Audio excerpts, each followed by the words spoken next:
Hello everyone. Today I will discuss about autoimmune hemolytic anemia. Autoimmune hemolytic anemia क्या होता है? It is a type of acquired hemolytic anemia in which body produce auto antibody against its own red blood cells leading to their premature destruction. Means क्या होता है, हमारी body में antibody बनती हैं जो हमारी बॉडी में आरबीसी होती हैं, उसी के अगेंस्ट खुद की ही एंटीबॉडी बनती हैं जो उनका डिस्ट्रक्शन कर देती है, तो जिसकी वजह से हमारी बॉडी में बहुत सारे कॉम्प्लिकेशंस हो जाते हैं। तो इसको हम दूसरी तरीके से और भी कहते हैं कि immune mediated destruction of RBC resulting anaemia due to the shortened RBC survival. मतलब हमारी बॉडी में जो एंटीबॉडी बनते हैं, हमारी ही बॉडी के रेड ब्लड सेल को वो तोड़ देते हैं, डिस्ट्रक्शन करते हैं उनका, जिसकी वजह से आरबीसी नहीं बन पाती हैं, वो मैच्योर नहीं हो पाती हैं, और आरबीसी नहीं होंगे तो हमारी बॉडी में क्या हो जाता है, उसकी वजह से एनीमिया हो जाता है। तो हम देखेंगे कि क्लासिफिकेशन क्या है। क्लासिफिकेशन मतलब जो ऑटो इम्यून हीमोलिटिक एनीमिया होती हैं वो दो तरह की होती हैं, एक होती हैं वार्म, एक होती हैं कोल्ड। तो सबसे पहले हम देखेंगे warm auto immune haemolytic anaemia. ये क्या होती है, मोस्ट कॉमन टाइप की होती हैं। इसमें जो एंटीबॉडी बनते हैं हमारी बॉडी में आरबीसी के अगेंस्ट, वो आईजीजी एंटीबॉडी बनते हैं, जो क्या करते हैं, वार्म में मतलब गरम, आईजीजी, ठीक है, हम ऐसे याद कर सकते हैं, वार्म मतलब गरम और गरम मतलब जी, यानी आईजीजी एंटीबॉडी, जो बाइंड करते हैं 37 डिग्री सेल्सियस पे, और ये एसोसिएटेड होते हैं मैलिग्नेंसी जैसे CLL हो गया, chronic lymphocytic leukaemia, auto immune disease से भी एसोसिएटेड होते हैं जैसे SLE, RA, systemic loops erythematous, rheumatoid arthritis.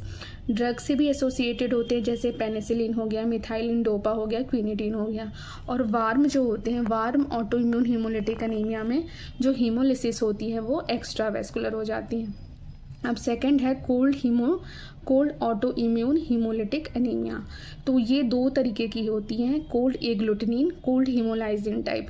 तो जो कोल्ड एग्लूटिनिन में हमारी बॉडी में एंटीबॉडी बनते हैं वो IgM होती हैं, और वो अगेंस्ट होती हैं आई एंटीजन ऑफ आरबीसी।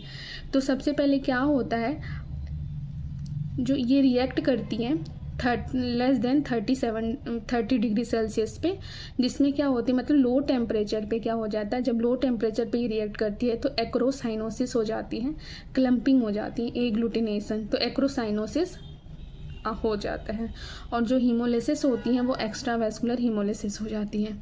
अब ये है कोल्ड ऑटो इम्यून जो होता है, cold auto immune haemolytic anaemia में जो कोल्ड एग्लूटिनिन टाइप, वो एसोसिएटेड होती हैं माइकोप्लाज्मा इन्फेक्शन, मैलिग्नेंसी, IM यानी इन्फेक्सिस मोनोन्यूक्लियोसिस, और वेल्डेन-स्टॉर्म मैक्रोग्लोबिनीमिया।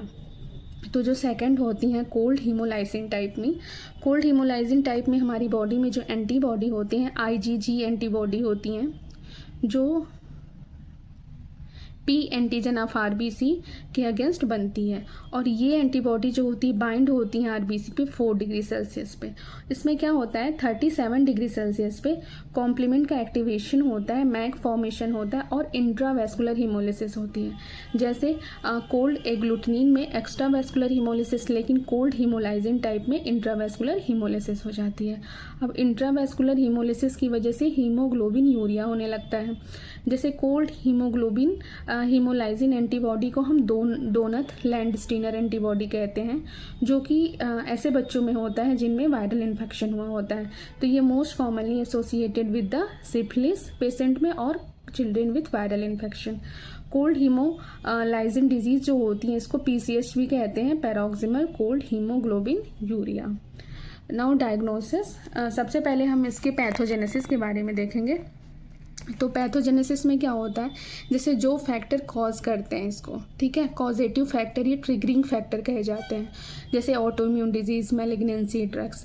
तो इनकी वजह से क्या होता है, इम्यून टॉलरेंस लॉस हो जाता है, और हमारी बॉडी में ऑटो एंटीबॉडी बन जाती है अगेंस्ट आरबीसी एंटीजन, जैसे वार्म में IgG टाइप और कोल्ड में IgM टाइप। जब ये एंटीबॉडी बन जाती हैं तो ये आरबीसी मेम्ब्रेन पे बाइंड करती हैं और डिस्ट्रक्शन करती हैं। जैसे वार्म टाइप में क्या करती हैं, IgG कोटेड आरबीसी होती हैं जो रिकॉग्नाइज्ड बाय स्प्लीनिक मैक्रोफेजेस, मतलब स्प्लीन में जो मैक्रोफेजेस होते हैं जो मतलब सेल्स को खाते हैं, फैगोसाइट करते हैं, वो इस आरबीसी जो IgG से कोटेड होते हैं उनको पहचान लेती है। उसके बाद वो क्या करती है कि partial phagocytosis of RBC membrane को पूरा नहीं खाती है, थोड़ा सा मतलब पार्शियल फैगोसाइट कर लेती है। उसके बाद उसकी वजह से क्या हो जाता है, स्फीरोसाइट का फॉर्मेशन हो जाता है। स्फीरोसाइट का फॉर्मेशन हो जाता और एक्स्ट्रावेस्कुलर हीमोलिसिस मेनली स्प्लीन में हो जाती है, जिसकी वजह से एनीमिया हो जाता है, LDH बढ़ जाता है और इनडायरेक्ट बिलिरुबिन भी बढ़ जाता है। अब है कोल्ड टाइप। कोल्ड में क्या होता है, IgM बाइंड करती है आरबीसी पे, वो भी लो टेम्परेचर पे, तो कॉम्प्लीमेंट का एक्टिवेशन होता है। इसकी वजह से IgM में होता है IVH मैक फॉर्मेशन से इंट्रावेस्कुलर हीमोलिसिस, और लीवर मैक्रोफेजेस की वजह से एक्स्ट्रावेस्कुलर हीमोलिसिस हो जाती है। और कोल्ड टाइप में क्या होता है, हीमोग्लोबिनीमिया और हीमोग्लोबिन यूरिया यानी मिया। हीमोग्लोबिनीमिया मतलब ब्लड में हीमोग्लोबिन, और यूरिया मतलब यूरिन में हीमोग्लोबिन, और एनीमिया हो जाता है। तो फाइनल आउटकम जो होता है इसमें ये क्या होता है, आरबीसी का लाइफ स्पैन कम हो गया, हीमोग्लोबिन कम हो गई, हेप्टोग्लोबिन कम हो गई, रेटिक काउंट बढ़ जाता और इनडायरेक्ट यानी अनकंजुगेटेड बिलिरुबिन भी बढ़ जाती है। इसके बाद है सिम्टम में क्या होते हैं, फैटिक, पैलर, एनीमिया, जॉन्डिस।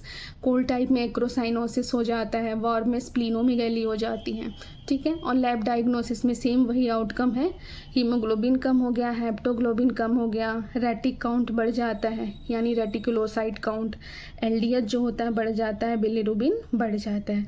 अब ये डायग्राम जो है इस पिक्चर में दिखाया गया है कि जो IgM होते हैं, ठीक है, IgM मतलब कोल्ड टाइप में क्या होता है, क्लम्पिंग हो जाती है, तो यहाँ पे ये आरबीसी चिपक जाती हैं, क्लम्पिंग हो जाती हैं कोल्ड टाइप। और वार्म टाइप में स्प्लीनोमेगैली यानी स्फीरोसाइट्स बन जाते हैं। स्फीरोसाइट्स मतलब होती हैं कि सेल्स के जो होती हैं आरबीसी के पैलर ख़त्म हो जाती हैं, जो 1/3 सेंट्रल में पैलर होता है वो ख़त्म हो जाती हैं।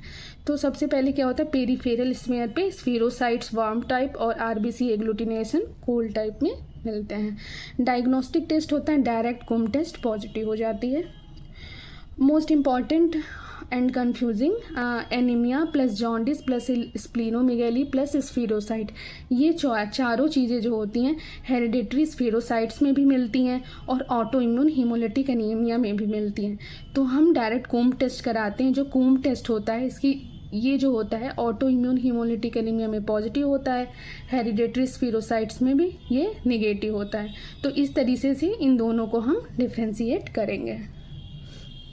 Now last management and complications. जैसे वार्म है तो उसमें हम पहला लाइन ट्रीटमेंट जो होता है, first line of treatment warm auto immune haemolytic anaemia के लिए कॉर्टिकोस्टेरॉइड देते हैं। दूसरा स्प्लेनेक्टमी कर देते हैं अगर रिफ्रैक्टरी है तो, रिटुक्सीमैब देते हैं या फिर इम्यूनो सप्रेसेंट देते हैं। और जो कोल्ड वैरायटी होती हैं उसमें तो सबसे पहले अंडरलाइन कॉजेज़ को ही ट्रीट करते हैं यानी कोल्ड एक्सपोजर को अवॉइड करते हैं और रिटुक्सीमैब देते हैं। इस ऑटो इम्यून हीमोलिटिक एनीमिया में कॉम्प्लिकेशंस भी हो जाते हैं जैसे सीवियर एनीमिया, हीमोलिटिक क्राइसिस, थ्रोम्बोइम्बोलिज्म, ये सारे कॉम्प्लिकेशंस होते हैं। और इस बहुत ही ज़्यादा सीवियर हो जाता है ऑटो इम्यून हीमोलिटिक एनीमिया तो हम ब्लड ट्रांसफ्यूजन करते हैं। Thank you so much. Please like and subscribe my channel.